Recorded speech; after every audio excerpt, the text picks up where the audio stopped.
ला इलाहा इल्लल्लाह मुहम्मद रसूलुल्लाह। मैं नशा छड्डना चाहना।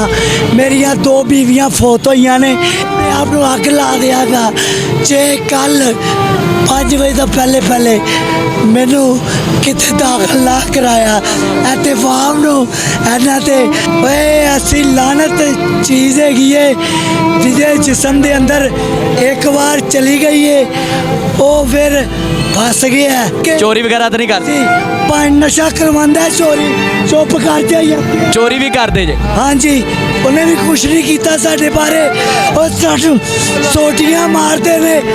जी तो नादरीन हम इनसे पूछते हैं कि ये क्या कहना चाहते हैं। इन्होंने खुद कहा कि मैं एक पैगाम देना चाहता हूँ। आप देखते हैं कि ये क्या पैगाम देते हैं। हाँ जी दसो की कहना चाहते?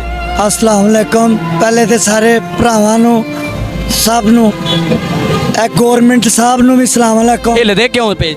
हिलदे जनाब नशे ते लगे हैं सर। असी भी इंसान हाँ, साढ़े बारे कोई नहीं सोचता, साढ़े नाल सब नफरत करते ने। ठीक है, असी नशा छड्डना चाहते हैं। नफरत ते तुहाडे कम्मां दी वजह तो करदे ने सर। साढ़े नाल जो भी कोई साढ़े को गलती हुई है असी इस लाइन च फस चुके हैं सर। साढ़े नाल कोई मदद की जाए, साढ़े बारे सोचा जाए। ठीक है, असी नशे तो माफ़ी मंगना चाहते हैं। असी नशे तो साड़ी जान छड्डना चाहते हैं। और चुप कर यार एक मिनट, तो असी चुप करेगा। असी नशे तो जान छड्डना चाहते हैं, साडा इलाज करवाया जाए। असी गरीब आदमी हाँ, असी इलाज नहीं करवा सकते। अदारे जी साड़ी गौरमेंट है, वज़ीर आज़म पहले इमरान खान सी, उन्हें भी कुछ नहीं किया साढ़े बारे और सानू सोटियां मारते ने। सानू सोटियां डंडे मारना से सानू सोटियां डंडे पुलिस मारती है।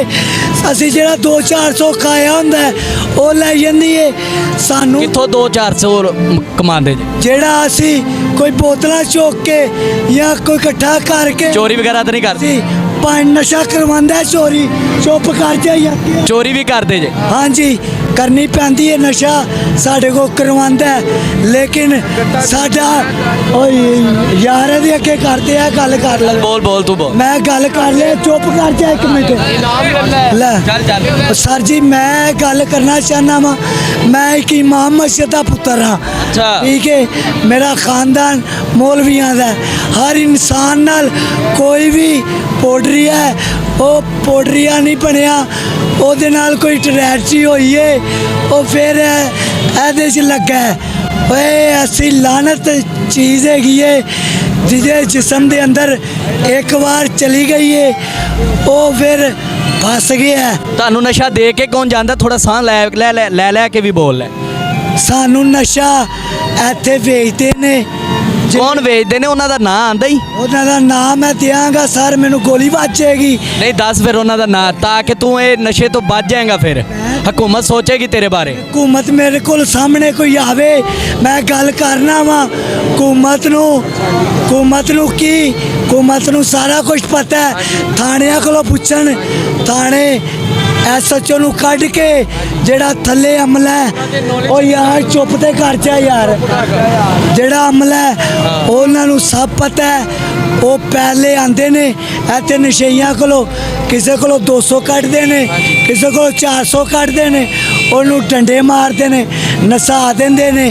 ऐ नहीं कि जड़ा वेचन वाला है वो को 2000-5000 फड़िया वो को निकल गए नशा फड़िया। पुलिस वाले तुहाडे कोलों पैसे लैके भी चले जाते, नशा भी लैके चले जाते।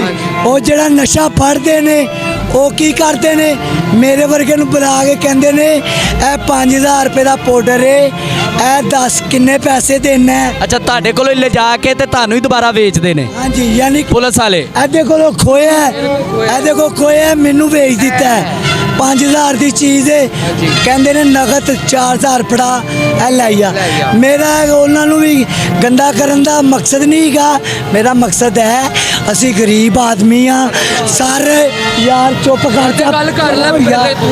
ਇੱਕ ਮਿੰਟ ਇਹ ਲੱਗੇ ਆ। ਤੇ ਸਰ ਮੇਰਾ ਮਕਸਦ ਹੈ ਵੇ ਕਿ 60,000 ਰੁਪਇਆ ਮਹੀਨਾ ਹਸਪਤਾਲ ਵਾਲੇ ਕਹਿੰਦੇ ਨੇ ਇਲਾਜ ਦਾ ਅਸੀਂ ਨਹੀਂ ਭਰ ਸਕਦੇ 60,000 ਰੁਪਇਆ ਮਹੀਨਾ ਇਹ ਗੌਰਮੈਂਟ ਸਾਡੇ ਲਈ ਲਾ ਇਲਾਹਾ ਇल्लल्लाह ਮੁਹੰਮਦ ਰਸੂਲullah ਮੈਂ ਨਸ਼ਾ ਛੱਡਣਾ ਚਾਹਨਾ ਮੇਰੀਆਂ 2 ਬੀਵੀਆਂ ਫੌਤ ਹੋਈਆਂ ਨੇ 4 ਬੱਚੇ ਮੇਰੇ ਫੌਤ ਹੋਏ ਨੇ ਉਸ ਤੋਂ ਬਾਅਦ ਮੈਂ ਪਾਊਡਰ ਨਾ ਪੀਵਾਂ ਤੇ ਕੀ ਕਰਾਂ गरीब घर का वहाँ नाज़रीन आपने देखा कि इनकी यही कहने का मकसद है कि हम नशा छोड़ना चाहते हैं। नशा ठीक हो गया। नहीं मैं अस्पताल अच्छे प्राइवेट च नहीं जा सकिया मैं नहीं जा सकिया प्राइवेट चल तू सांस ले लै इंशाल्लाह तेरी आवाज़ पहुँचाने असी ते वज़ीर आज़म और ये हुकूमत जो है ये ख़ास तौर पर इन पर तवज्जो दे। अपने आप को अग ला दियागा जे कल 5 बजे तो पहले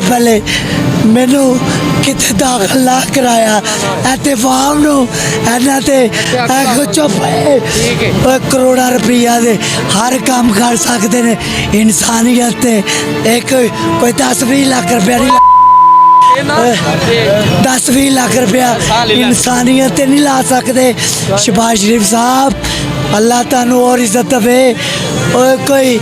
कोई 20 लाख रुपया ए पोडरियां ते भी ला दियो सब पक्के पे ने नशा छड़ना चाहते ने ए मेरे हाथ जुड़े देख लो ताड़ी आवाज़ पहुँचाने से तो सांस ले लै। नाजरीन ये नशा छोड़ना चाहते हैं हुकूमत को चाहिए कि इनकी तरफ तवज्जो दे ताकि उसने कह दिया है कि मैंने अपने आप को आग लगा लेनी है ताकि ये हमारी बारे में सोचा जाए हमें हॉस्पिटल में एडमिट किया जाए और हम इस नशे से जान छुड़वाना चाहते हैं हॉस्पिटल में एडमिट किया जाए ताकि इनका बिल्कुल इलाज किया जाए ये नशे से अपनी जान छुड़वाना चाहते हैं। इस वक्त ये बहुत जलाली हुए हैं और इनके अंदर खून उतरा हुआ है। नाज़रीन आप देख रहे हैं बहुत ना ये भाई इस वक्त मजबूर हैं और ये अपना इलाज करवाना चाहते हैं तो इनके बारे में सोचा जाए। इनके पास पैसे नहीं है तो आपने देखा नाज़रीन मामला जो बहुत ख़राब है।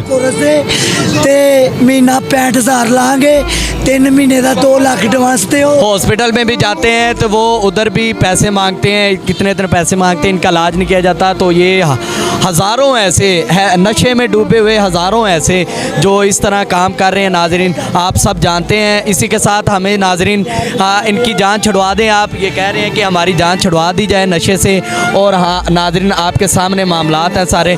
इसी के साथ नाज़रीन हमें इजाज़त दीजिए इंशाल्लाह हम मिलेंगे नेक्स्ट वीडियो में तब तक के लिए अल्लाह हाफिज़।